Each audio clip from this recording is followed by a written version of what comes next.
విషయం. మీకు అందరికీ తెలుసు, 2 రోజుల క్రితమే నేను వైఎస్ఆర్ కాంగ్రెస్ పార్టీకి రాజీనామా చేసి మరి ఈరోజు ఏపీ కాంగ్రెస్ అధ్యక్షుడైనటువంటి శ్రీమతి సింహారెడ్డి గారితో మరి ఈరోజు నేను కాంగ్రెస్ పార్టీకి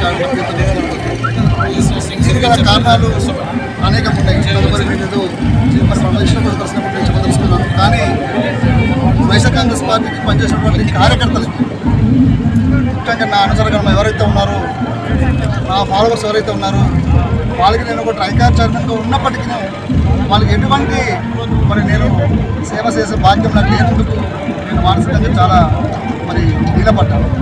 రెండోది, మా నాయకత్వం ఏదైతే స్థానిక నాయకత్వం కానీ పై నాయకత్వం కానీ కనీసం మన ట్రైకార్ చైర్మన్ హోదాలో నేను అపాయింట్మెంట్ అడిగినప్పటికీ కనీసం 1-2 నిమిషాలు మరి నా యొక్క మనోవేదన కూడా అడిగి తెలుసుకునేటువంటి తీరిక వరకు లేనప్పుడు మరి నేను 14 సంవత్సరాలు పార్టీ పనిచేసినందుకు నేను కూడా ఈరోజు బాధపడుతూ బయటకు వచ్చాను.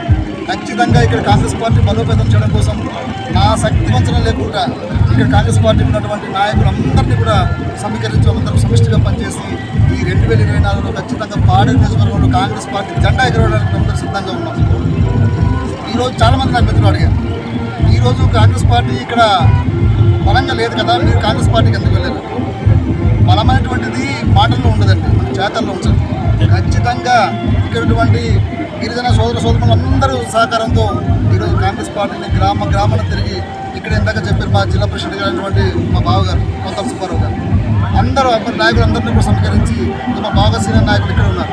ఇట్లా నాయకులందరినీ కూడా మేము తీసుకెళ్ళి ప్రతి గ్రామాలు పాడేరు తీసుకున్నటువంటి 1700 గ్రామాల్లో కూడా ఖచ్చితంగా పర్యటించి ఈ 24 ఎన్నికల్లో ఖచ్చితంగా ఇక్కడ కాంగ్రెస్ పార్టీ జెండా ఎగరవడానికి మేమందరం కూడా సిద్ధంగా ఉన్నాము.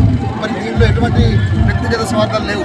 మా ఖచ్చితంగా సర్మిలమ్మ గారికి రాజన్న బిడ్డగా వచ్చినటువంటి సర్మిలమ్మ గారికి మేమందరం కూడా మరి తోడులేడుగా ఉండి ఇక్కడ కాంగ్రెస్ బలోపేతంగా కృషి చేస్తామని మీడియా ముఖంగా తెలియజేస్తున్నాం. ఓకే. మరిన్ని తాజా వార్తలకు చూస్తూనే ఉండండి మైత్రి న్యూస్. ప్రతి క్షణం ప్రజల కోసం. Please subscribe.